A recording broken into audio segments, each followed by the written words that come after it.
Hey everybody, welcome back to the Pre-Hospital Paradigm Podcast. We have a special December episode for you. Big super cut of the best of all 24 episodes of our first 2 years.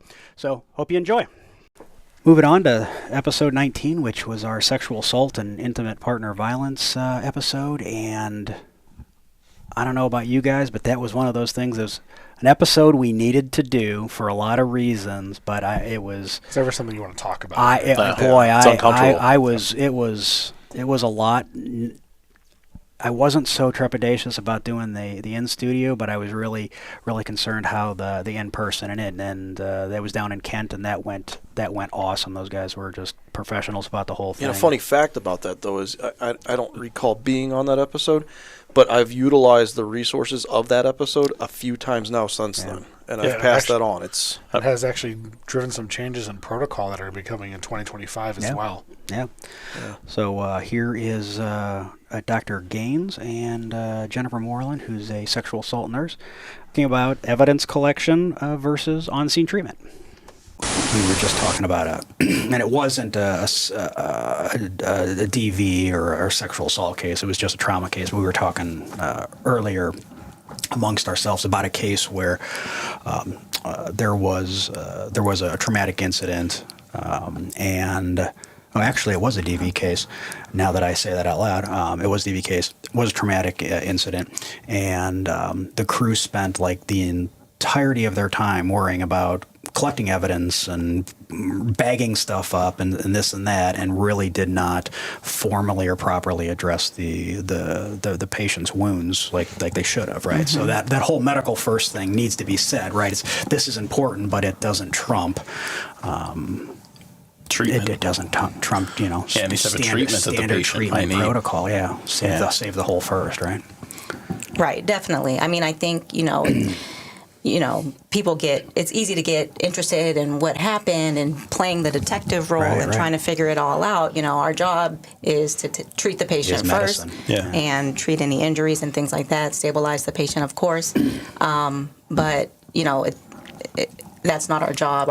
It's not our role to try to, suss out what happened, and try to play investigator. Yeah, it's a fine line. Obviously, we need to treat our patient first, and evidence collection still needs to be running in the back of your mind. I don't want to destroy any evidence or do anything improper, mishandling or anything like that. But I think you bring up a good point, because a lot of times I think as EMS providers, when we get into that situation, kind of like we talked off camera and just when we first started, it's just, I don't want to say it's an uncomfortable feeling in our world. I don't want that to come out wrong. It's just, I think in an EMS provider's head is, I don't want to do anything wrong, right? I want to try to treat my patient the best I possibly can, but I also want to preserve the evidence as best as I can. I don't want to do anything wrong that could hurt their case, for lack of a better word, or, impede any of that. I just think, in my opinion, as a provider, for any of the patients that I've transported, that always kind of runs through my head. It's like I'm tiptoeing around it, for a lack of a better word. I think I would always assess them and assure they had any type of medical care they need 100%. But I think it's just everything up. It's I just want to wrap you up in a sheet and take you to the hospital, and I don't want, you know what I mean? And I don't want to I don't want that to come out wrong. Right. But it's you're right. I don't want to mess anything up with evidence and all that. I don't get down in the weeds with the story or playing detective. It's just I don't want to destroy any evidence, for lack of a better word. I think that's a very common fear that people have, especially when this is potentially a crime that has occurred, right? But if I can encourage people to try to, not have that fear, because you really can't mess things up. Our job is to treat the patient, take care of the patient as best we can, and then, the evidence part of it kind of comes afterwards, and I just want to try to encourage people to not have that fear. Yeah, but a lot of people do. And I think that's what this podcast is about, is to try to highlight something like that. Just to try to expand upon it. I mean, this is a specialty field that you're both involved in, and thankfully it's not something we maybe see as much, or maybe it's possibly something we overlook, just because we don't. There's other cues we could pick up on, if it's domestic violence or trafficking and things of that nature. So, we really appreciate you being here and giving us some of this knowledge to allow us to share with other providers so we can perform better in the field for that patient. Yeah, definitely. Thank you for having us. I think it's huge that we have this conversation. Right. Yeah, and one thing I do want to say too, as we're talking about like evidence collection, like if you know, if it was a sexual assault patient and they want to come to the hospital to see the SANE nurse and have evidence collected, just be mindful that we do collect their clothes as evidence. So if it is the clothes that they're wearing that they were assaulted in, we will send that off as evidence. And so maybe you could inform the patient. Yeah, grab some extra clothes. I have something to go home in. Send them home in some scrubs. Yeah, this is a very difficult time for them, or the most difficult time for them in their entire life, and then we take them to the hospital and we're going to give them a gown, right? Yeah. And that's it, and that's not. That's a great point. That's a simple point that I wouldn't have thought of as a provider. I wouldn't have, right? Yeah, is all right. We returned for episode 21, which was Dr. Spanner back yet again, and we were doing a field termination and DOA talk for all the field death stuff, and a lot of great discussion on that. And Dr. Spanner did a great job as always. And here's mostly Ray talking about how to best document these calls. And they need to apply the monitor, I think, is the biggest part. It's 4 stickers. It's not invasive. It doesn't take a lot of time. They need to always apply the monitor unless we have obvious, decomposition or they have any type of decapitation. Then they need to be placing that patient on the monitor, because what's your strongest defense? We talk about documentation and how we upload all of these things into our chart. Well, if I put the patient on the monitor, I can upload that strip now into my health EMS report or ESO or whatever electronic medical record that you're using. So we use that as evidence. So like in my organization, I'm huge on that, because I just went on a DOA the other day with our crews, and they put them on, and I was very happy to see our crew put a 4 lead on, and they looked at it, they confirmed it in 2 leads, and then boom, I see the medikit transmit and upload right to the chart. Done deal. Because we're importing. You've got objective fallback on. Plus all the things you mentioned, but now I've captured that and attached it into their medical record. So when someone says, "Did you do this?" It's right here. I imported it into my chart. This is an easy tool that we can utilize. And that's timestamped. Right. Yes, and then it follows up with the correlation of the call. Yep. We've done everything that we literally just went on this 2 shifts ago.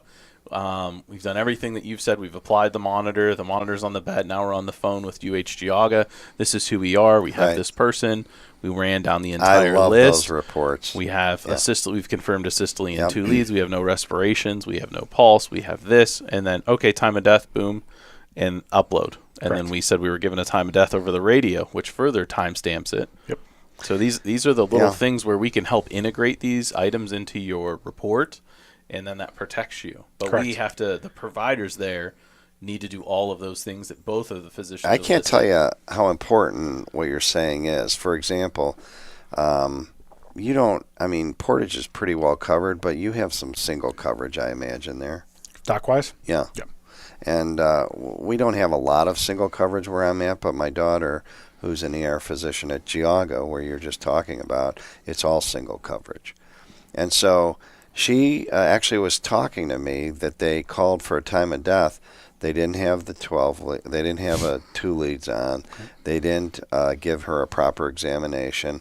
And so she's asking them all these questions, and they were like, "Doc, we're just needing a time of death." and just give me what I want. And she was like, "Well, I don't give that without recognizing." And God bless her for being that thorough, Pushing, yeah. But she called me up, because I get a lot of calls from my daughter, and she was like, "Dad, well, isn't there a protocol?" And I go, "Yes, there is. And nowhere is it more important than what you're saying than when you have a single coverage rural emergency department that requires you to be succinct, give us the information so that we can give you that time of death if that's what's appropriate." I look at this as no differently than if I'm calling you for something outside of the box for medical command. So right. Maybe I want to give a drug, or maybe I've given this drug, but I think they need more. Hey, when I call, I need to be pointed this is what I have, this is what I've done. I think they need more of this. Do you agree or disagree? Because, my patient's getting worse. 100%. Like, you have to be pointed and organized to deliver that information and confident, because if I call you... You're not going to get that order, by the way, if you call Correct. me and you don't know what you're talking about. 100%. I look at it that way. If I hem and haw and say, well, I don't really know what to do, you're going to say, well, just bring them here then. Because you don't feel comfortable with me on the other side of the phone. And you've got 20 other things happening. 100%. There's monitors beeping in the background. They're saying, hey, doc, can you read this EKG? This is room 6. Like, you have a lot going on as well. I think EMS providers need to be pointed. The protocol spells it out very well for everything you need to do. All right, we were back in the studio for episode 22, and that was our we had some special guests from our air program. We had Kyle Schnars and Nathan Brasitis, flight medic and flight nurse from the air program, telling us all about different facets of out-of-hospital aeromedical care. So here's and the live on that was pretty good too. Live on that was we had a lot of good questions and agreed. So here's Kyle and Nathan talking about some of the critical care air things and specifically the cardiac support devices that they get to manage. You guys have to know how the Impella works, how to troubleshoot the Impella, how the vents work, how all these other balloon devices pumps work. Yep. It's a caveat on the Impella. We actually had a rep from Impella with us last week, and he gave us a course, and he came from the flight world. He flew for, I think he said 15 years or something like that, and so he was able to even give us hey, this is what you need to know for flight. It's not, this might be pertinent to somebody who's sitting in the ICU for 12 hours we're measuring activated clotting times or something. That's irrelevant to us. Yeah. But when you get to the aircraft, hey, this alarm, what's this alarm mean? What's that alarm mean? This is how you troubleshoot it, and that's how you fix it. So we're definitely expected to know that sort of thing. We're expected to know about all our equipment, ventilators, like Dr. Hill said, our balloon pumps, number of things. Real quick, we're talking about these, and everybody at this table intimately understands those things. Like what's the one paragraph on what a balloon pump is, and what the one paragraph on what an Impella is for the audience that would in a pre-hospital perspective would not touch these things. So in Impella, or if they're touching these in a pre-hospital, it's a really, really bad day. Oh yeah. So a lot of the pre-hospital providers, you guys would be familiar with an LVAD. Sure. What an Impella is an Impella is a temporarily placed LVAD. LVAD on a wire. It is. I like that. Right. That's a good analogy. It is instead of installing a sub pump in your basement that will pump it out every time it rains. Mm-hmm. This is the rescue pump. This is the one at the end of the garden hose, sitting in the yard, right? That when your basement floods, at the once in a lifetime thing that you're going to drop in there and you're going to pump it out. But once the condition has improved and the patient has improved, these are patients that most likely won't get an LVAD. Right. Their heart needs rest. Their heart needs help. It needs to get pumped out. And that's what the Impella is. It's basically the sump pump on the end of a garden hose where they put it in, they pump out the heart, they give the heart its relief, but that eventually comes out and that patient recovers. And the patient goes home without that device. Where, like I said, a lot of our pre-hospital, they're very familiar with LVAD and get LVAD training every year. Right. The LVAD, it does that, but like I said, that is the sub pump that's cemented in your basement, and it is going to be there forever for a problem that happens every time it rains. Right. I think another good analogy I got when I was in the CI, when I worked cardiac ICU years ago, that was kind of awesome, was it's basically all it looks like. It looks like a McDonald's straw with a fan in it, and that fan's spinning at 40,000 RPMs, pushing the blood. It's an Impella. The reason they call it an Impella is because it's an impeller device. Right? If you think of a jet ski, that's how a jet ski works. It's got an impeller in it, and it's pushing the water through. It's doing the same thing with the blood. Easy enough, yeah. Just help for the heart. Yeah. Cardiology is just plumbing. Yeah, pretty much. Right. Yeah. The balloon pumps, if we get into those. Yeah, real quick. Yeah, so basically what a balloon pump is it's essentially it's a balloon. That pumps? Yeah, it's a balloon that pumps. Yeah. On a pump. Okay. Yeah, so they come in different sizes, 30, 40, 50 mLs.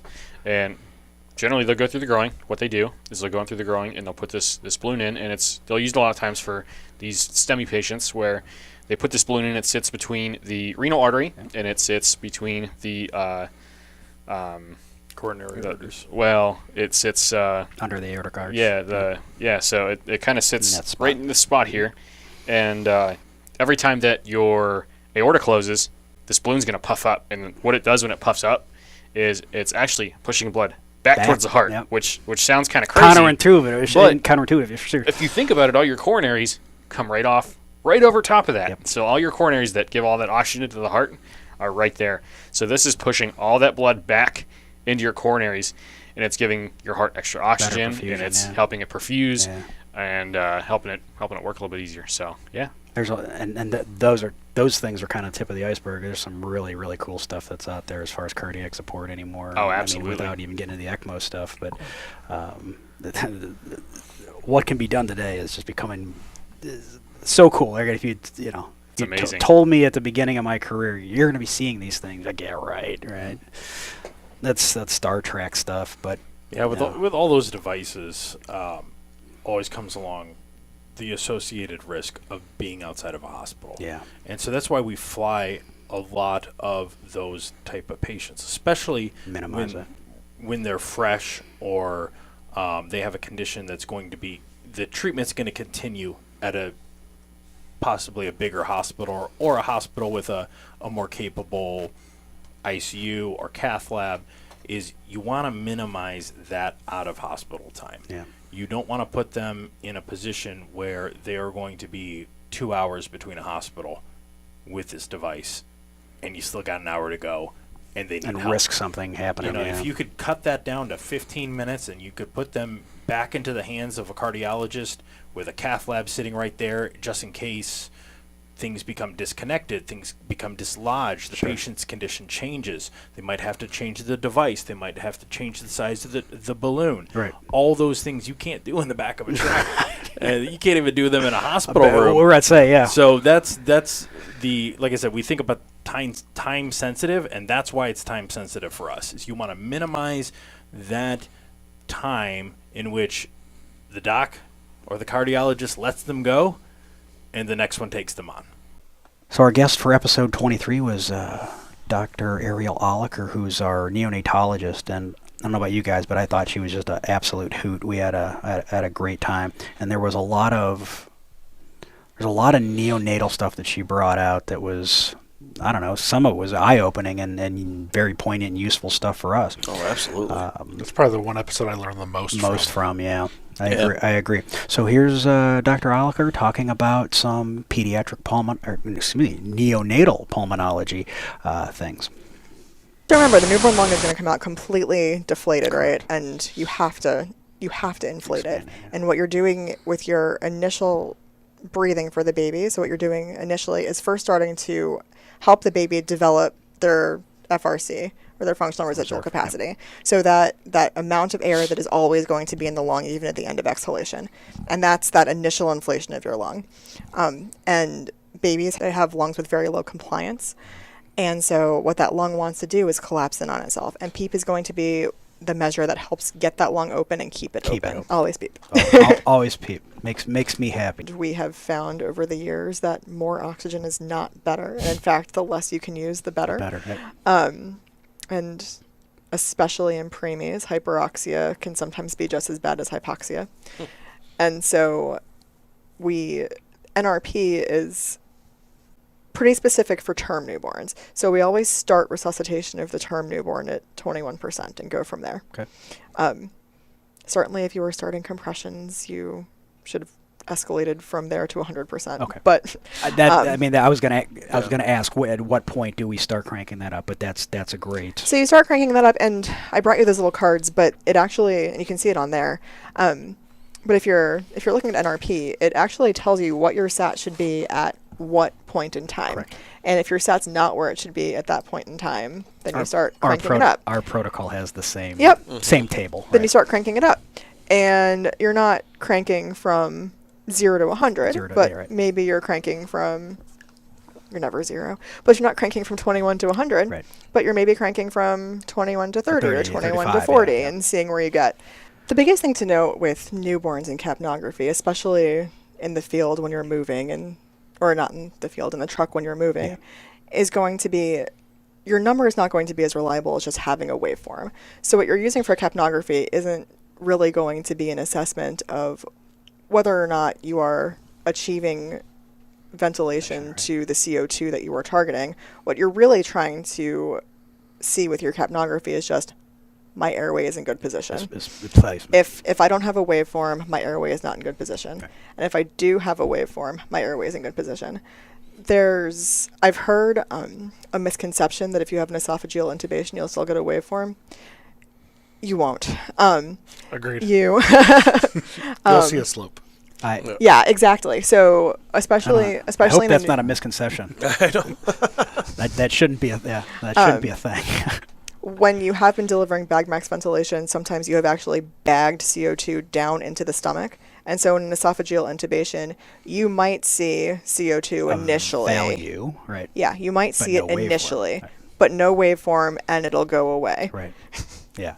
And so that's scanned. And not come back. But as long as you have a waveform, you have a tube that is doing its job. Beyond that, because of the small tidal volumes of babies and limitations of the equipment, it's hard to get a reliable reading necessarily. Value, so what you're really looking for is a waveform. Just waveform. But you're not in the field going to be able to tell a 22-weeker from a 24-weeker or a 22-weeker from a 20-weeker or a 19-weeker. Absolutely. Or a 21-weeker. Sure. And at that point, the rules are sort of still the same. So you want to get that baby warm and keep that baby warm. In this case, you're not going to want to dry and stim. What you actually do is wrap them in plastic. And you can use, depending on what you have where you are, you can use saran wrap. You can put a baby into a Ziploc bag with the head sticking out. Right now we're using kind of fancy, sophisticated ponchos that have a little head covering. And it has Velcro down the center. But before we had the ponchos, we just had plastic bags, and we put the baby in the bag. And that's because they have so much surface area, and their skin is so permeable that you're going to lose a lot of both their just general blood volume or fluid volume body water, through their skin, and they can get cold very quickly. And so you want to keep that baby warm, and the way to keep that baby warm is going to be wrapping them in plastic. And so of all of the things we've talked about and the things that you can stock on trucks, if plastic wrap is not something you carry, that can be very useful. All right, episode 25 was us back with most of the group here, except we disinvited apparently Ferroni, and was there we live? had you were there for the live, yeah, but we had Laura Frost, who heads up the fair out in. It was a Canfield, wasn't it? It was a Canfield. Something to crow about. Yeah, something to crow about. Yeah. I remember the live show particularly for that. I think if I remember right, it was 110 degrees off the pavement when we were recording. It was, yeah. Our electronics were shutting down in the middle of between sun glare, heat. But how fitting for that topic. It was appropriate for the event medicine topic. So even the Mr. fan. Yeah. You can tune in and see us all sweaty. Yeah. And see me burn my butt every time I sit down. Every time I sat down, yeah. So here we are. We're talking about access to event medical sites. You have to worry about access too, right? So if you're talking about a parade route, you've got a whole, typically a main drag that's closed. It's probably splitting your township or your area into two separate places. And how are you going to get around that, or get through it, or stage? So that way you can cover where you need to cover. So you just want to start with that. I mean, you open the door, and let's talk about the access. You know, one of the many things you need to consider when you're getting ready for these things is not only how are you going to get equipment and apparatus in, but if you're staging there, how you're going to get patients out. So I'll kind of start with my experience with the RNC, where any of our vehicles coming into that space was heavily scrutinized by Secret Service, FBI. So there wasn't just, come and go as you please. There wasn't, the cop that you knew from your township or from your jurisdiction, be like, hey, George, hey, and they let you drive in. We had to go down to the stadium, be cleared by by bomb dogs, and then the trucks had to be escorted back up. So actually transporting patients was almost a problem in that particular case. So we had ambulances in the hot zone in that inner circle, and we had previously agreed that we would only transport out of that if it was cardiac arrest or STEMI or something. Otherwise, we would have ambulances that were posted on the periphery come to that margin, right? And we would actually do a patient handoff, so care provided on scene, and in our particular case, what we were servicing there was the convention center. We were bringing them out right to that periphery, and then we were taking them out. Sometimes a couple of the patients we took out in, we had the luxury of having an ATV, having a 6x6, took them out, put them in the ambulance, and then another couple times actually into the ambulance to ambulance, and then took them off so they didn't have to go through all of that. But even something as, even something more regional, you said a parade, right? Mm-hmm. If that's all jammed up, you got to figure out how you can get out of that, depending on geography and what you can accomplish in the space that you have, right, in the anticipated footprint.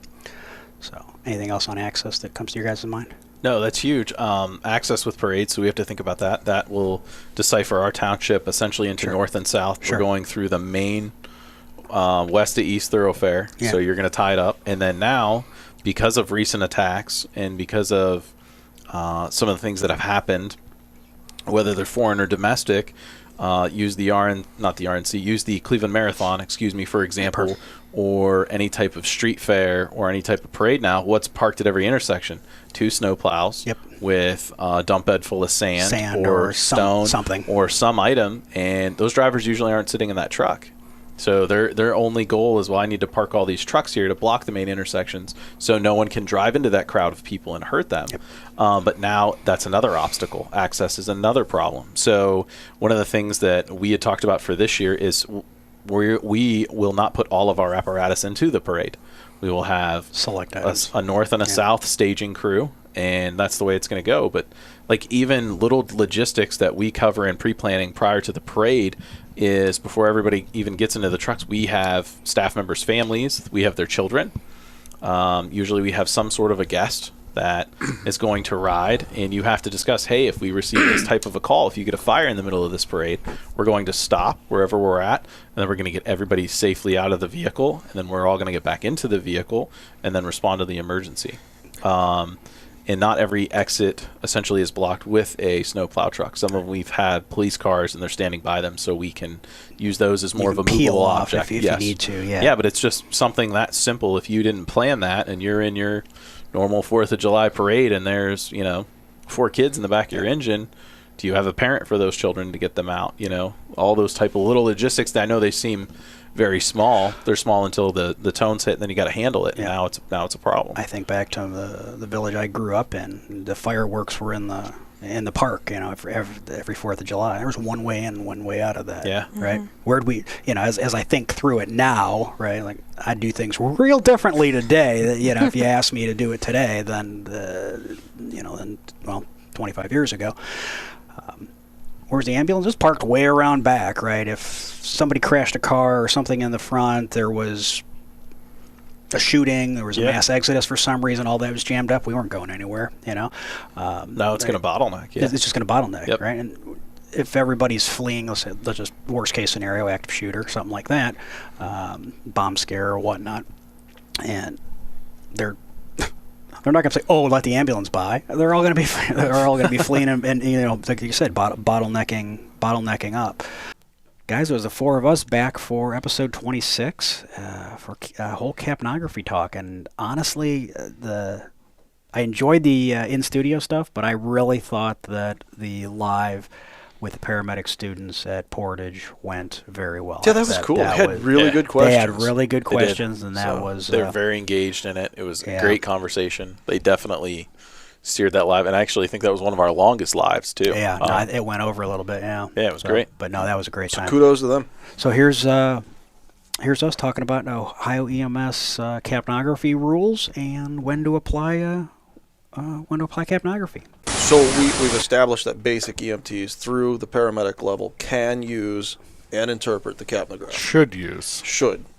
Yeah, I think it's in protocol as a mandatory type deal for intubation. So yeah, let me strengthen that one more. Must use. Must use is better word. Shall use in state of Ohio if you're putting an advanced airway in, right?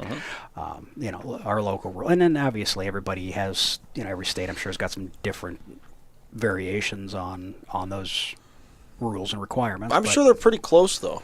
Yeah. Now that's for advanced airways. For everybody else, right? It is I think that's part of what we're doing here today is the should use part, right? Is what value, if you're not using this in your diabetic, your respiratory case, you use sepsis. Yeah, right. I know that's a big deal. Your shock patient. Oh my God, that's one of the, if you're not using that and not absorbing those and trending those values and using, specifically in the respiratory case, using that waveform to modify your treatments, right? Then you're really missing a lot of what what waveform capnography the brings. one thing that you're going to get pushback on, and I know I've heard it, is our transport time isn't long enough to modify that capnograph. That's bullcrap. That's horseshit. Very false. You can modify capnography in just a few breaths. Yes, but you can modify it to better outcomes in patient advocacy. Like you can really change a patient. If I see shark fins on there, well, that's an indication that I have an asthmatic patient with an obstructed airway and I need to loosen that. I mean, just little things like that can have a huge outcome for even definitive care for you. Well, just altering the rate of your respirations. Like, let's just hit like low-hanging fruit, right? So my end tidal, I know normal is between 35 and 45.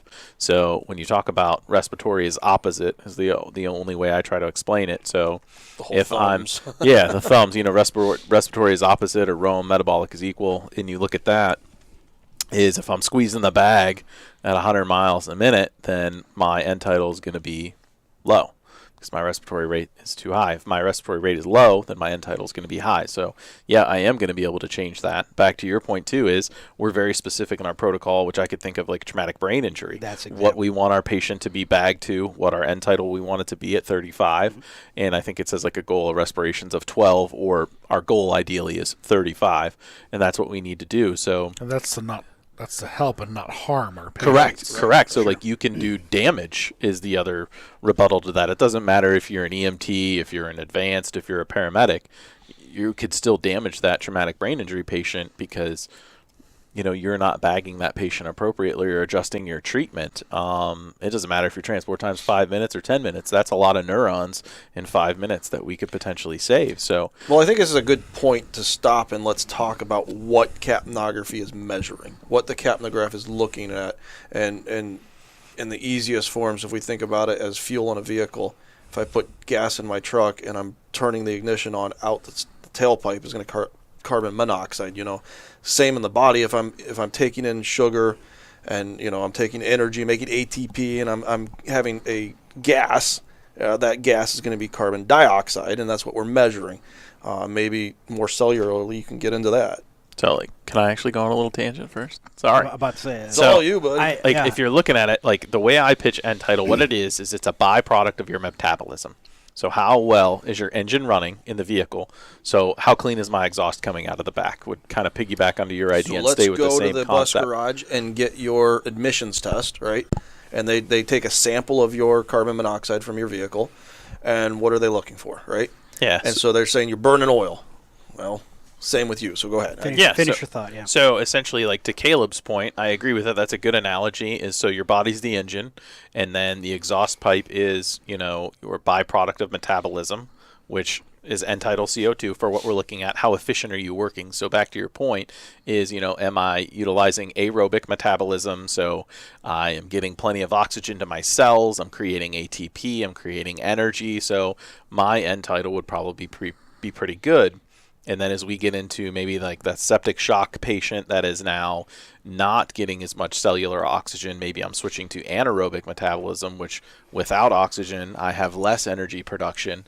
Now my end tidal is starting to go down. right? So I'm starting to have cellular death. I get a buildup of lactic acid. We enter septic shock. You die.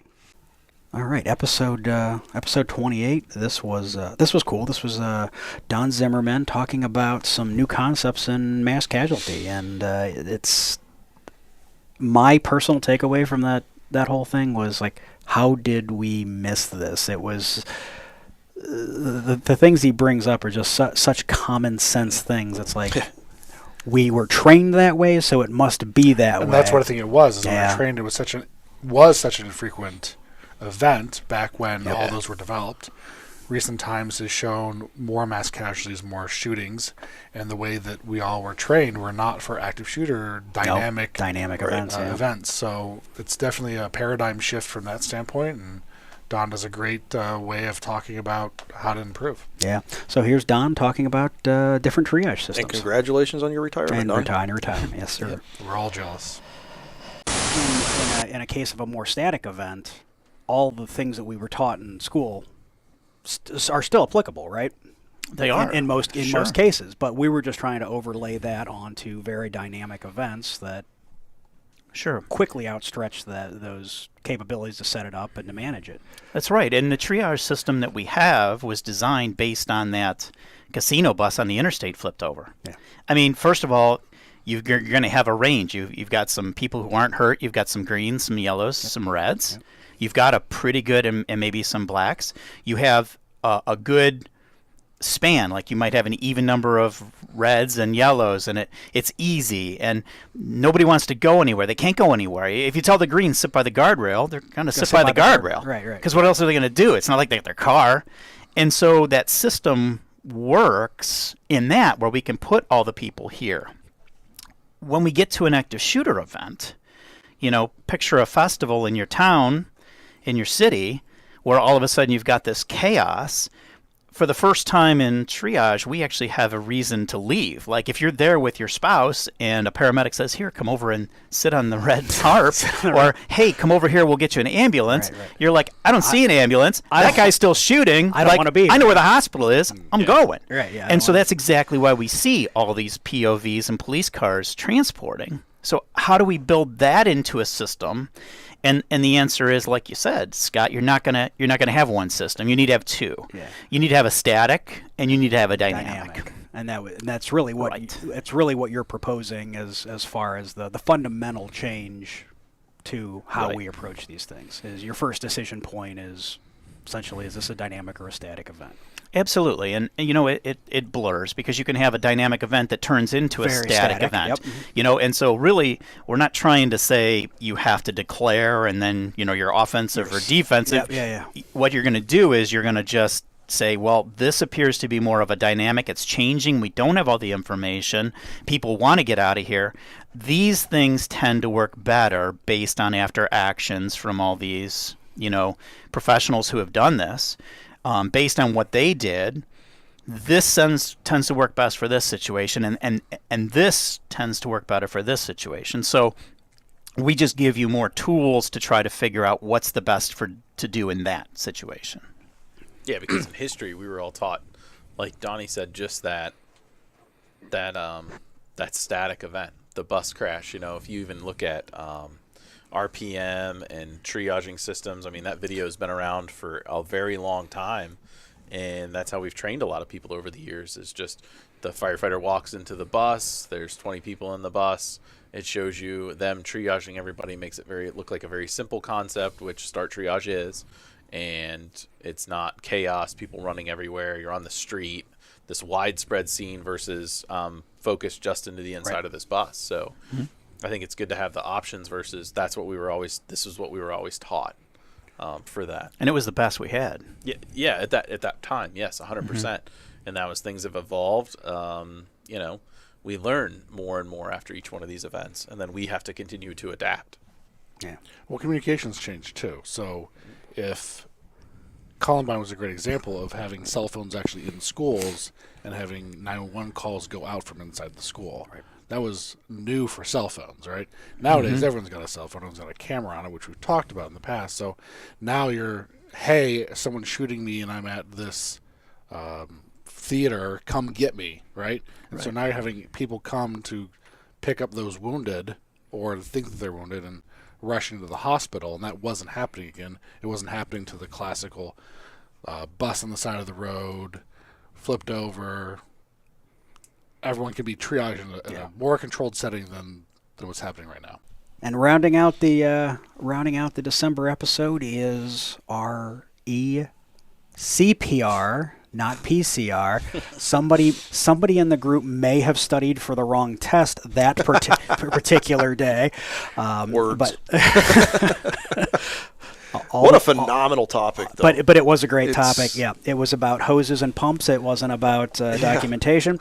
But we had Dr. Ford and Dr. McCluskey, who do the EMS and the in-hospital side of our ECPR system here at University Hospitals at our main campus. So here's the two of them talking about the ECPR and EMS interface and where it comes together. Yeah, so I think 72 hours is when we can actually say, hey, you might be brain dead. That's what I tell families of patients is, hey, for the next couple days, we're not going to know if your loved one's going to wake up or not. We can't know. Yeah. All right. There are things that may signal that things are going well. Obviously, if they start moving and following commands earlier than that, sure. Awesome. Right. Obviously, if they're in, we do a bunch of other stuff when it comes to EEG and some other things. At 72 hours, we can then actually do kind of the formal neuroprognostication. Most of these folks will be off of sedation until they prove they need to be on sedation, which is a good sign. Yeah. Right. And then at 72 hours, we can do our neuro exam to look at their cranial nerves, to do some of these like brain death testing. And if they're brain dead at 72 hours, then they're brain dead. They're dead. If they're obviously, most of our ECPR folks have woken up in that period, so it's a moot point. Right. And then there's going to be a lot of folks that aren't brain dead, but aren't what they were before they got cannulated, and those people get more time. And we have discussions with the family of, this comes into, anyone who's ever done neuroprognostication. It's hard to know, right? Based on protoplasm, based on all those things. But what we do know from, post-cardiac arrest is the longer you wait, the more people will wake up and be normal. And it's more we just have to be patient. But we use that 72 hours for, hey, this is as early as we can declare you brain dead. And then if not, your brain's going to boot up and who knows what you'll get to. Obviously, younger, like lower flow times, all these things are going to be predictive of better outcomes, but we'll see. But I mean, you've probably seen people that and there have been case reports and we've seen it where they wake up on they get flow and 20 minutes later, they're looking around. Yeah. Right? You've had people who've done with compressions, So we just had, I don't know, I forget if you were on during our regional protocol meeting. Well, we were talking about patients who might need sedation during CPR because they're awaking during CPR, right? And those patients should go on ECMO. Right? If they are awake with CPR, you just get them. It doesn't matter if it's an hour, because you'd be like, he was like that time. Every time you stop compressions, that's when the arrest started again. It's like it's been about 35 seconds. So that's awesome. That's absolutely awesome. All right. Anything else, guys? This has been a fantastic discussion. So. Absolutely. Hey, I appreciate both of you coming on. We have our awesome man no cash value challenge coins for both of you. It's a good weight. It's a little bit of weight to it. Those were the lead ones. Thank you very much. We minted them in our garage. Thank you. I appreciate both you guys coming on. This has been absolutely fantastic, and actually, I'm looking forward to the live. So I think there'll be a lot of good conversation around. Yeah, this, thanks so much for having us. I mean, you can tell we've started and been pushing this program for several years. We're both very passionate about it, I think, and really see the benefits. And this starts in the pre-hospital setting. Yeah. Right. This is contingent on EMS care and EMS buying into this and, moving people to capable centers. And so without the EMS expertise in the operations, this just doesn't happen, and it can't happen. So thank you folks for making this possible, because without EMS, it just won't.